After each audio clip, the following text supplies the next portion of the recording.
Let's just jump right in, because we are unpacking something absolutely mind-bending today. We're looking at an esoteric text from 2006 by Deform Buddha called Learning the Transformation of Divine Powers. And man, it takes these abstract, ancient philosophical concepts and just pushes them to their absolute literal limits. We're talking ancient Taoist masters, literal shapeshifting, and the raw, completely unfiltered power of human focus. So right out of the gate, the source material drops its core mystical thesis on us. All things arise from consciousness. According to the text, if you actually want to attain the level of a celestial being, you have to learn self-transformation. And here's the kicker. The key to that transformation isn't physical at all. It starts entirely within the mind. It's this incredibly subtle, mysterious, and honestly profoundly inscrutable principle. Which brings up a massive question.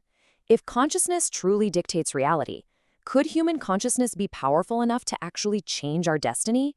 Or, going even further, could it literally change our physical form? Today, we're going to trace a journey through this text that starts with metaphorical acting, but ends up in some seriously spooky, literal shapeshifting. To kind of ground this deeply mystical concept, the text gives us a surprisingly relatable analogy. Think of a truly outstanding actor. Their baseline physical body, it stays exactly the same. But through the sheer force of consciousness alone, they can perfectly embody 100 completely different lives. Their expressions, their mannerisms, they align perfectly with the role. They haven't biologically mutated or anything, but their energy and focus have entirely transformed their reality in that exact moment. To show us how this energy manipulation actually works in practice, the text pulls this fascinating story right out of the ancient Lizhi Yellow Emperor chapter. It's essentially a high-stakes battle of wits. On one side, we have this Taoist master named Huikutsi. On the other, a mystical sorcerer and incredibly famous fortune teller named Jixian. And Jixian was terrifyingly good. He could predict a person's life, death, and fortune with divine accuracy, literally down to the exact day. People were actually running away from him in the streets out of pure fear. So Master Huikitsi decides to teach his own students a lesson by challenging this psychic. But this wasn't going to be some physical brawl. It was a highly strategic 4-day energetic sparring match. Master Huikitsi invites the psychic over to read his fortune 4 days in a row. And his plan? To intentionally shift his inner consciousness each day to completely manipulate what the fortune teller actually sees. Let's walk through exactly how he pulled this off. So day 1, Master Huikitsi presents what he calls the aspect of wet ash. He enters this state of absolute, total stillness and non-movement. He literally makes his own life force look totally blocked and, well, dead. And Jixian, this supposedly great psychic, completely falls for it. He pulls the student aside and goes, "Look, your teacher's about to die. He has less than 10 days to live. He looks strange, like wet ash." The student is basically in tears. But the master? He just calmly tells him to invite the psychic back tomorrow. Day 2 rolls around and we get a massive twist.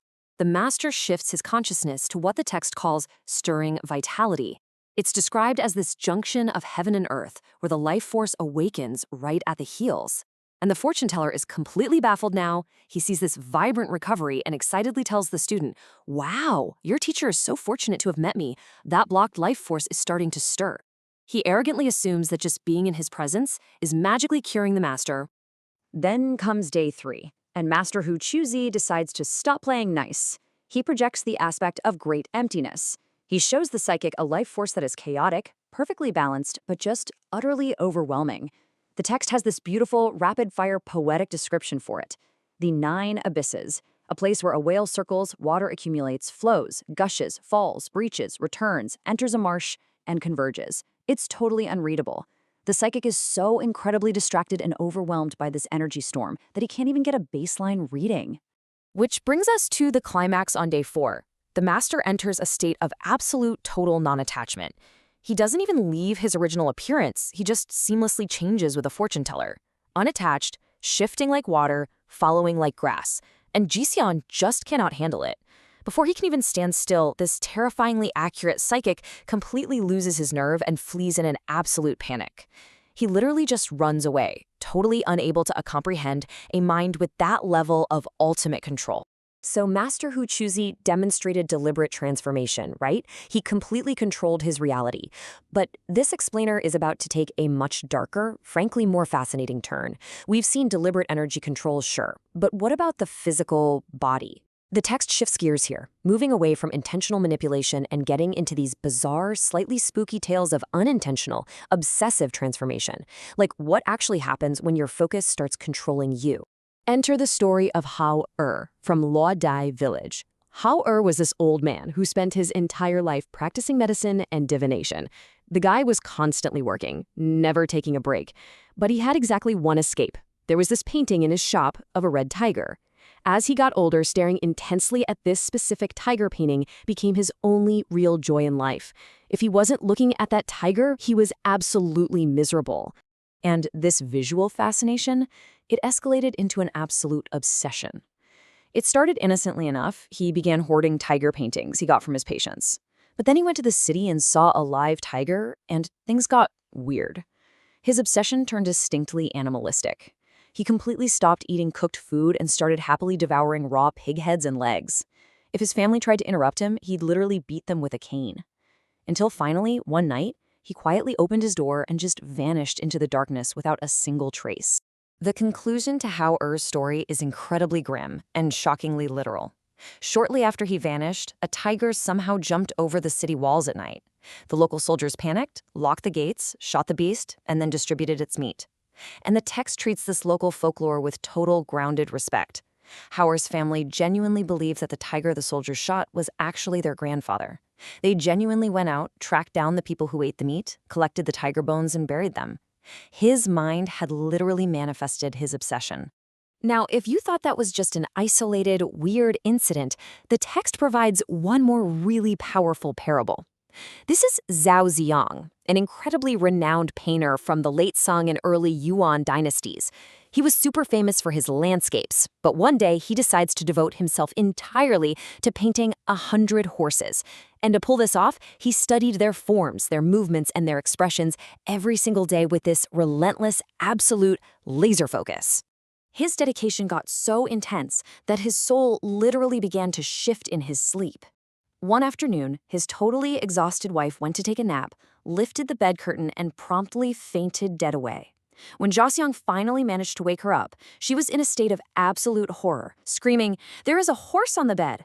Meanwhile, Zhaoxiang is just looking at the bed, totally confused, thinking, "What horse? I was literally just sleeping there." But then, it hits him. Zhaoxiang has this massive revelation about what the text calls mind-created phenomena. Because he thought about horses every single day, his intense daily focus was physically manifesting into his reality. He realized that, totally unconsciously, he had literally turned himself into a horse in his sleep. His consciousness had entirely overridden his physical form. The text ultimately ties all of these wild stories back to a very famous number in Chinese mythology, 72. That's a direct reference to the 72 transformations of the legendary Monkey King Sun Wukong. The author of our source material is basically saying that the profound truth of transformation is hidden right inside these stories of the master, the doctor, and the painter. And the ultimate goal for the reader isn't just to match the Monkey King, but to go beyond those 72 transformations and gain the ability to transform in completely limitless ways. So here is the absolute crucial takeaway from all of this. All phenomena are created by the mind. Whether it's an actor slipping flawlessly into a role, a master manipulating his own life force to completely break a psychic, or an old man whose sheer obsession literally turns him into a tiger, our consciousness directly shapes our existence. The mind isn't just some passive observer recording reality. According to this text, it is the ultimate creator of it. Which leaves us with one final, incredibly provocative thought. If your consciousness truly creates your phenomena, what are you focusing on so intently right now that it is currently shaping your reality? Are you directing that focus with purpose, like Master Hu Qzi, or are you letting it run wild, like Hao and the tiger? It's a pretty mind-blowing look at the hidden potential and, let's be real, the profound danger of our own minds. Thanks for joining me for this explainer, and I'll catch you next time.